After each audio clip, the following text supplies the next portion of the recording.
The grand assemblage for tactical supremacy was, without question, the most respected military academy in the known quadrant.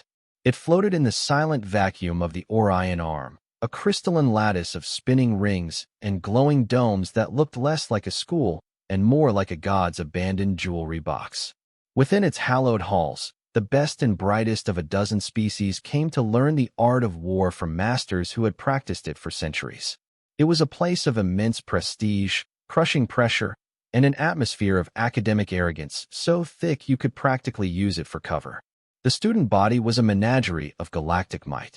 There were the Kthar, hulking leonine beings whose lowest growl could vibrate a bulkhead. Their society was built on honor, glorious combat, and shedding. Lots and lots of shedding.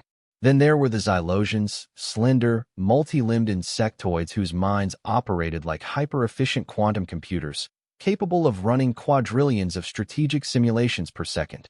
They communicated in clicks and whistles that sounded vaguely like a modem having a seizure, and they considered emotions to be a rather messy rounding error.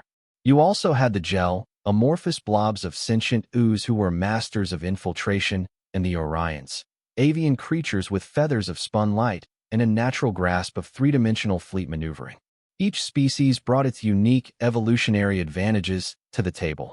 The Kthar were walking tanks, the Xylosians were living supercomputers, the Gel were spies par excellence. They were all predators, paragons of evolution from worlds that had forged them into weapons. And then, there was the human. Humanity was new to the galactic scene. They were a species of soft, squishy bipeds with a bafflingly poor sense of smell and no natural armor to speak of. They had emerged from a forgotten corner of the galaxy, a planet ominously classified as a Class 12 high-gravity death world, a designation most serious strategists considered a clerical error or, more likely, a human exaggeration. No species could evolve sapience on a planet that hostile. The resource expenditure on simple survival would preclude any higher cognitive development. It was a statistical impossibility. So, the general galactic consensus was that humans were fragile, clever pack-bonders who had likely fluked their way into space travel through sheer, dumb persistence. They were considered a joke species.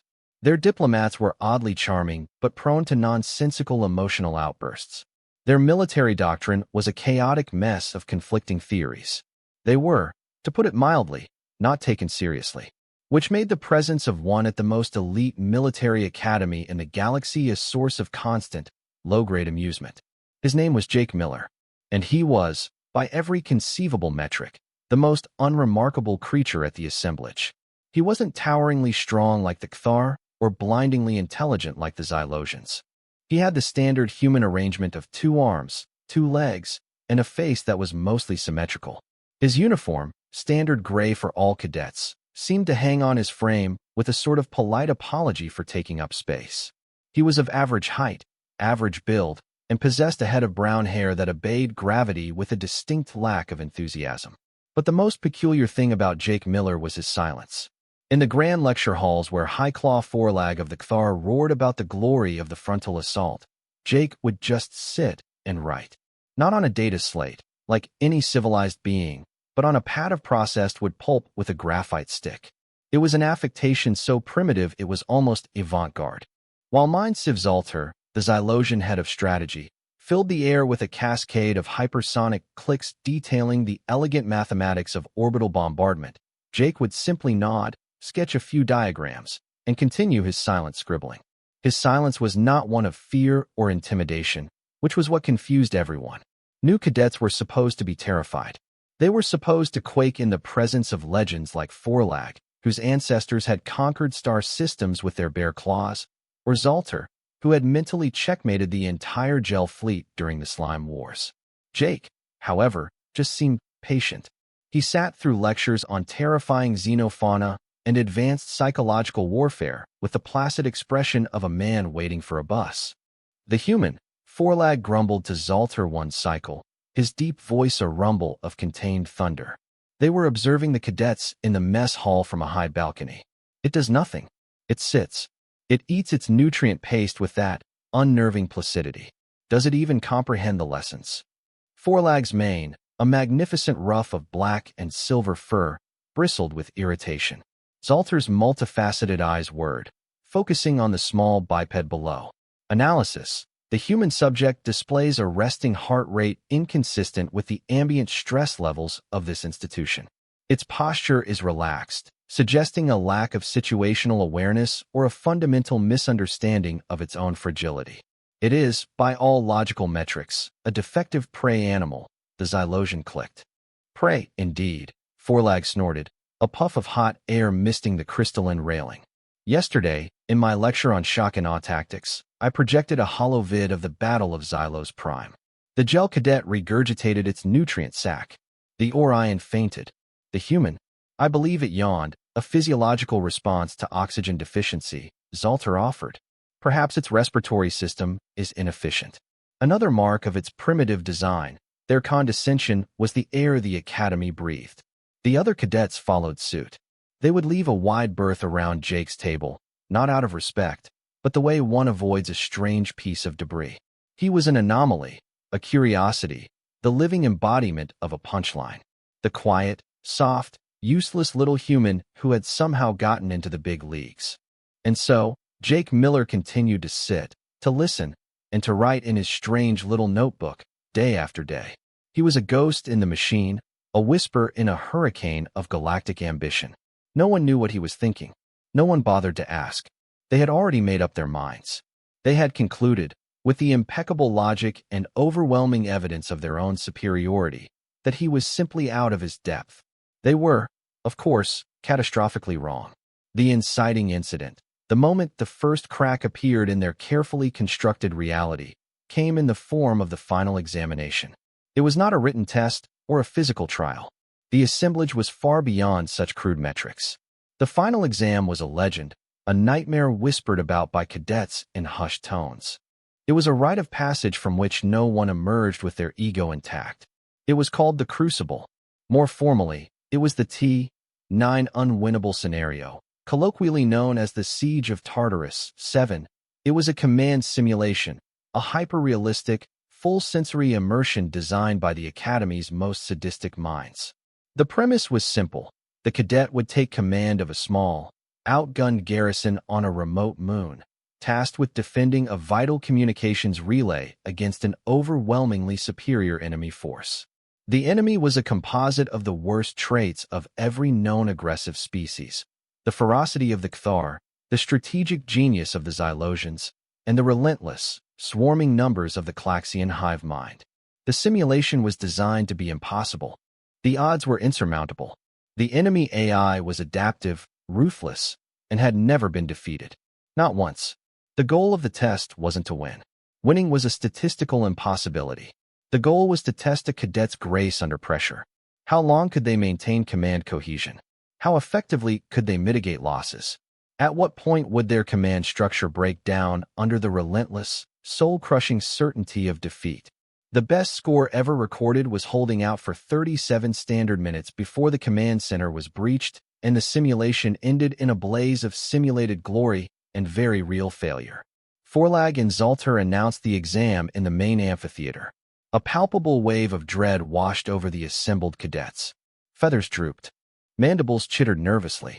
One of the gel cadets actually began to slowly ooze under a chair. "You will each face the crucible alone," Forlag roared, pacing the stage with predatory grace. "Your performance will be judged not on victory, which is unattainable, but on honor, on courage, and on the dignity with which you face your annihilation." Zalter stepped forward, its slender form a stark contrast to the Cthar's bulk. The simulation will analyze over 1 million tactical and psychological metrics. Your ability to process loss, to command in the face of futility, to lead your troops to a meaningful end. This is the true measure of a commander. Failure is the test. How you fail is your grade. The cadets were called one by one, in alphabetical order by their species designation. The gel went first, attempting to hide its forces using terrain, but was systematically flushed out and vaporized in 22 minutes. The Cthar cadet charged headlong into the enemy horde, a glorious, honorable, and spectacularly stupid maneuver that resulted in a new record for the fastest defeat in Academy history, for minutes and 12 seconds. The Orion used brilliant aerial tactics that held the enemy off for an impressive 31 minutes before being swatted from the sky. Each cadet emerged from the simulation pod pale, trembling, and utterly broken. They had faced the abyss, and the abyss had not so much as blinked. Finally, it was the human's turn. Cadet Miller, designation Terran, Zalter's synthesized voice echoed. Jake stood up. He closed his little notebook, tucked his graphite stick behind his ear, and walked down the aisle toward the simulation pod. There was no fear in his eyes, no bravado, just that same, unnerving, placid calm. He gave Forlag and Zalter a small, polite nod as he passed them.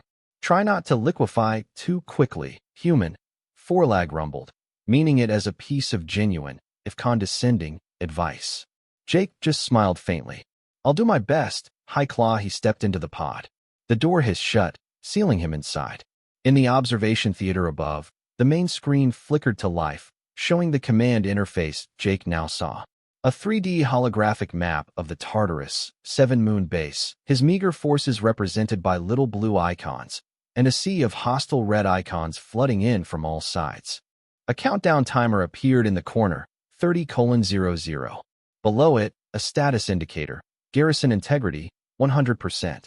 The other cadets watched, some with pity, most with morbid curiosity. They were about to see the soft little human get utterly dismantled. This would be a lesson in humility for the upstart species. Zalter initiated the program. Simulation commencing. Good luck, cadet. On the screen, the red icons began to move. The onslaught had begun. And then Jake Miller did something no one expected. He didn't issue defensive orders. He didn't try to rally his troops. He leaned back in his virtual command chair, took a slow, deep breath, and for a full 30 seconds, did absolutely nothing. The red tide surged closer, unopposed. In the observation room, Forlag let out a low growl of disgust. The human had frozen in fear. It was even weaker than he had imagined. But Jake hadn't frozen. He was observing. His eyes scanned the map, not looking at the overwhelming numbers, but at the terrain, the layout of his own base, the flow of the enemy advance. And then, a tiny, almost imperceptible smile touched his lips. Okay, computer, he said, his voice calm and conversational, echoing through the observation theater's speakers. Let's get weird. His first order was baffling. All units, abandon the outer perimeter wall. Fall back to the secondary containment gate. And I want engineering to take every explosive we have and wire the mess hall. Rig the coffee machines, the nutrient dispensers, the waste disposal units, everything. A murmur went through the observation room. Abandoning the primary defensive wall was suicide. It was the strongest point of the base. And wiring the mess hall, it had no strategic value. Sir, the simulated voice of his second-in-command crackled. Did you say the mess hall? You heard me, Sergeant, Jake replied cheerfully. Also, I want you to open a comms channel. Unencrypted. Broadcast it on all frequencies. What should I broadcast, sir? A recipe, Jake said. For my grandma's spaghetti carbonara. Be detailed. Start with rendering the pancetta. The observation room fell into a stunned silence. Forlag looked at Zalter, his massive leonine face a mask of utter confusion. Is this a human ritual? Do they placate their enemies with food offerings? Negative, Zalter clicked, its processors running hot. There is no known tactical doctrine that involves culinary arts. This is illogical. He is breaking under the pressure. His mind has fractured. On the screen, the enemy forces swarmed over the abandoned outer wall and poured into the base's courtyard, converging on the mess hall, which was the largest structure. They met no resistance. The red icons clustered together, preparing to storm the building. Is the pancetta crispy yet, Sergeant? Jake asked calmly. Yes, sir, excellent, Jake said. Detonate. A blinding flash erupted from the center of the base on the holomap. The mess hall icon vanished, and with it, nearly a third of the invading red icons were instantly wiped from the board. A massive, gaping hole had been torn in the enemy's formation. The cadets in the observation room gasped. It was a brutal, effective, and completely unorthodox move. He had used his own infrastructure as a massive improvised bomb, luring the enemy into a kill box by making it seem like the easiest target. Okay, next, Jake continued, his tone that of a man planning a weekend barbecue. Sergeant, get our remaining forces into the ventilation shafts. And I want our two heavy mechs to stand out in the open in the main plaza. Again, a nonsensical order. The ventilation shafts were cramped and offered no tactical advantage, and putting his only two heavy assets in the open was painting a giant target on them. The enemy, recovering from the explosion, immediately redirected its forces toward the two mechs. "Sir, the mechs will be destroyed in seconds," his virtual exo protested. "I'm aware," Jake said. "I also want their pilots to eject right before impact and start telling knock-knock jokes over the open channel." Forlag actually took a step back from the screen. He is sacrificing his most powerful units for jesters? This is not madness. Zalter clicked, its head frills vibrating. This is something else. He is creating psychological noise. He is deliberately feeding the adaptive AI contradictory and nonsensical data. Zalter was right. The enemy AI, programmed to analyze enemy tactics and predict behavior, was struggling. It was being fed a stream of pure, unadulterated chaos. The spaghetti recipe, the abandonment of fortified positions, the sacrifice of valuable assets for no discernible gain, the broadcast of inane humor. The AI's logic loops were beginning to fray. It adjusted its attack patterns, becoming more cautious, trying to find the logic in the illogical. And that hesitation was exactly what Jake wanted. While the main enemy force cautiously advanced on the doomed mechs, Jake's troops, hidden in the ventilation system, moved unseen behind the enemy lines. They emerged, set up ambush points, and began a campaign of guerrilla warfare. They would strike a supply line here, sabotage a heavy vehicle there, and then melt back into the maintenance tunnels before the enemy could react. They never engaged in a fair fight. They were a swarm of hornets, stinging and disappearing. The 37-minute record was shattered. The clock ticked past 40 minutes. 50. An hour. Garrison integrity was down to 40%, but the enemy force had been reduced by half. Jake wasn't just surviving. He was dismantling a force 10 times his size with tactics that seemed to be drawn from a lunatic's fever dream. He used coolant pipes as cryobombs. He magnetized the landing pads to trap enemy dropships. He reprogrammed the base's sanitation bots into a rolling, screeching wall of terrifyingly aggressive janitorial equipment. He was weaponizing the mundane. He was fighting not like a soldier, but like an exterminator. The final gambit was the most audacious. With only a handful of his troops left, he ordered them to hole up in the communications relay itself, the objective he was supposed to be protecting. The remaining enemy forces, led by a massive command unit, surrounded the tower, preparing for the final assault. "Sir, we're trapped," his exo reported, his simulated voice heavy with resignation. "They've got us." "Oh, I don't think so," Jake replied, and a truly terrifying grin spread across his face. "Computer, access the relay's power core." How long would it take to overload it? The observation theater went dead silent. Overloading the core would destroy the entire moon. It was the ultimate scorched earth tactic. It was mutual annihilation. "He is going to force a draw," Forlag whispered, a strange note of respect in his voice. "To deny the enemy victory by destroying the prize. An honorable end, but Jake wasn't finished. "Don't overload it yet," he commanded. "Instead, I want you to start pulsing the energy field. Use the comms dish to focus it. Pulse it in a repeating sequence of prime numbers." The enemy AI, whose primary mission was to capture the relay intact, detected the power surge. It registered the focused energy pulse. It recognized the prime number sequence, a universal sign of non-natural intelligence. The AI, designed to be the ultimate predator, did something no one had ever seen it do before. It hesitated. The AI's core programming was screaming at it. The target was building up to an explosion, but it was also broadcasting a structured, intelligent signal. Was it a trap? A surrender? A new kind of weapon? The AI, for the first time in its existence, was faced with a problem it couldn't solve. It couldn't advance without risking the objective, and it couldn't retreat without failing its mission. It was paralyzed by paradox. And in that moment of hesitation, Jake made his final move. "Sergeant," he said, his voice dropping to a calm, predatory whisper. "Remember that one maintenance tunnel we left open? The one that leads right under the command unit's position?" A single blue icon detached from the tower on the holomap, slipping into the ground. It was Jake's last remaining soldier, carrying the last of their explosives. The icon moved slowly beneath the paralyzed enemy command unit. "Checkmate," Jake whispered. The world on the screen erupted. The enemy command unit icon vanished in a violent explosion, and with its destruction, the rest of the hive mind army, now leaderless and confused, fell into disarray. A moment later, a message flashed across the screen in huge, stark white letters. A message no one at the assemblage had ever seen. Victory. The simulation ended. The timer froze at 2 hours, 14 minutes, and 3 seconds. For a full minute, the observation theater was a vacuum of disbelief. Cadets and instructors alike stared at the screen, their minds refusing to process what they had just witnessed. He hadn't just survived. He hadn't forced a draw. He had won. He had comprehensively, utterly, and bizarrely defeated the unbeatable. The door to the simulation pod hissed open. Jake Miller stepped out, stretching his arms over his head as if waking from a nap. He blinked in the bright light of the theater, looking up at the sea of stunned, silent faces. "So," he said, with a casual shrug. "How'd I do?" The debriefing was held in Zalter's sterile, white office. It was less of a performance review and more of an inquest.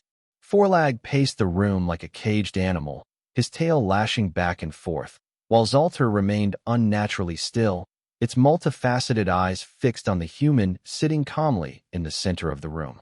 "Explain," Forlag finally roared, slamming a massive paw on a metal table, leaving a dent in the surface. "Your tactics were without honor, without discipline.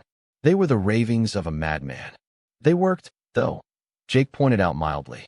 "Your strategy was a cascade of logical fallacies." Zalter clicked, its tone sharp and accusatory.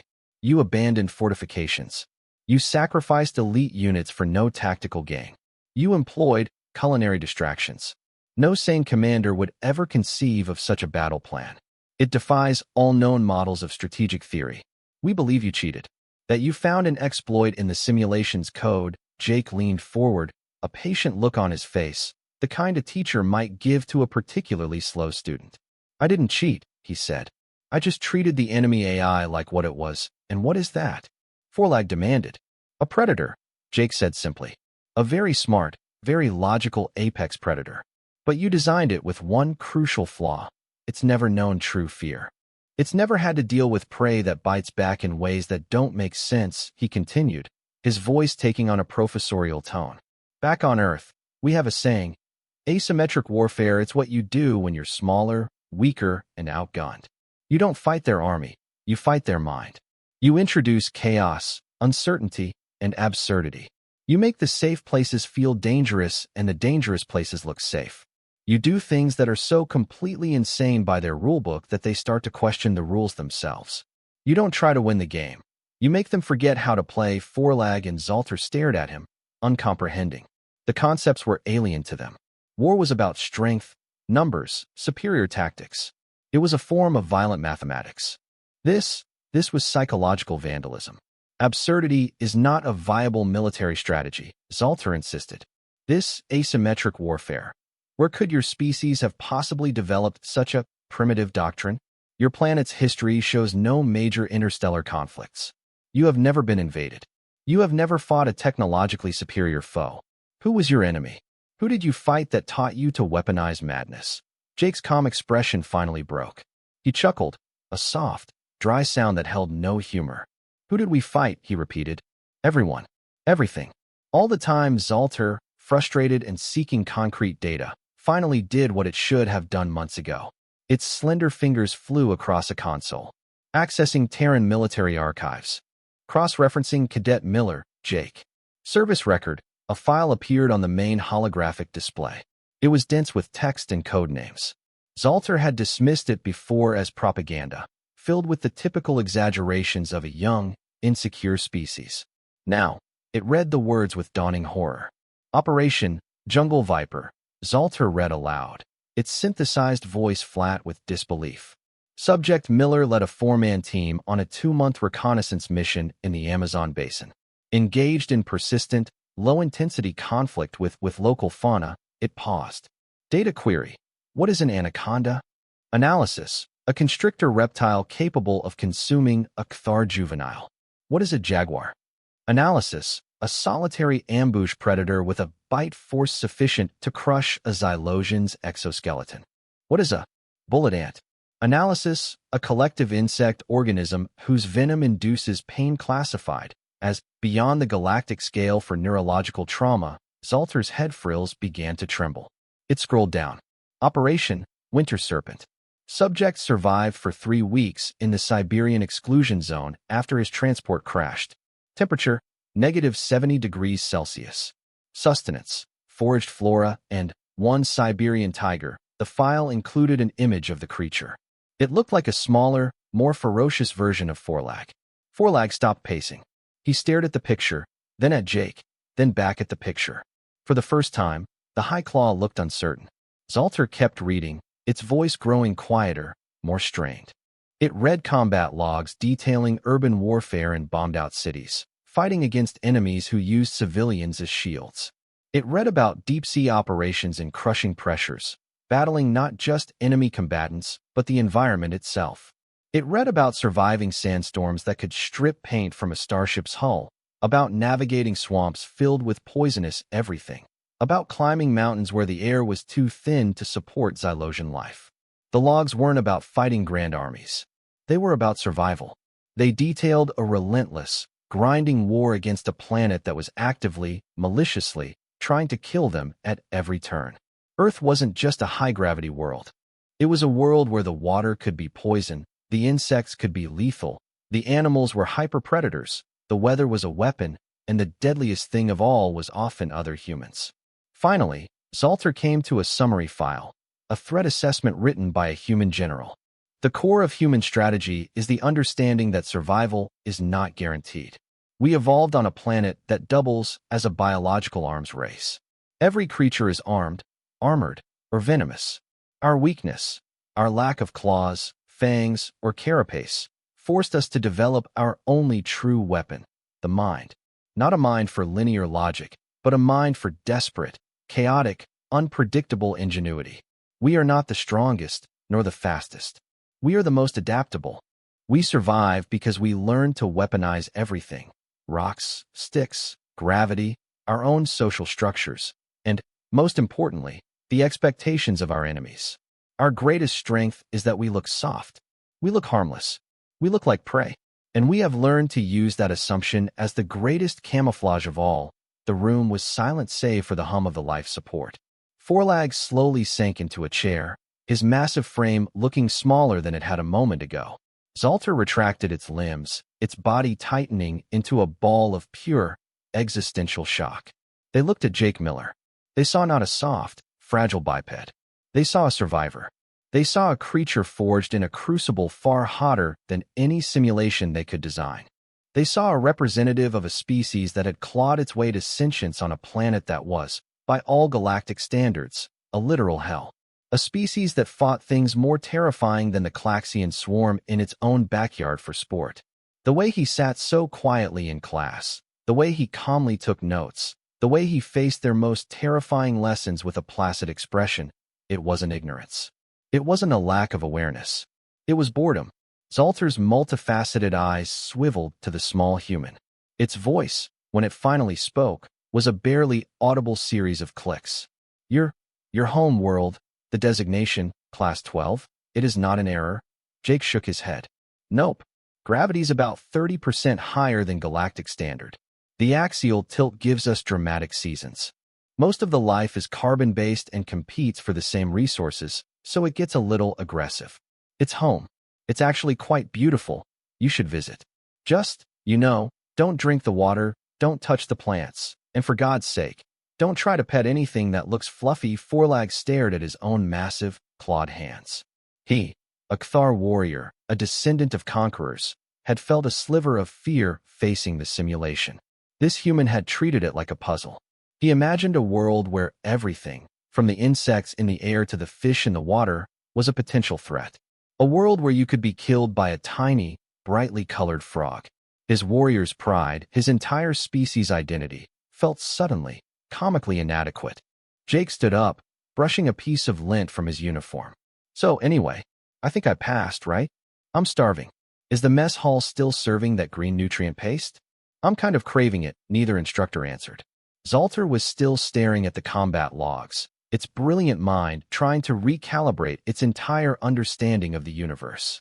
Forlag was looking at Jake with an expression of profound, primal awe that was uncomfortably close to fear.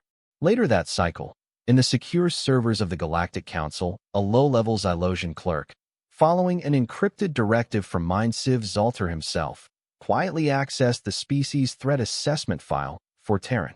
With a few trembling clicks, the clerk deleted the existing classification, Civilization Tier 7, Threat Level, Nuisance, Minor, and replaced it with a new one. Civilization Tier, Unknown, Threat Level, Apocalyptic, Do Not Engage.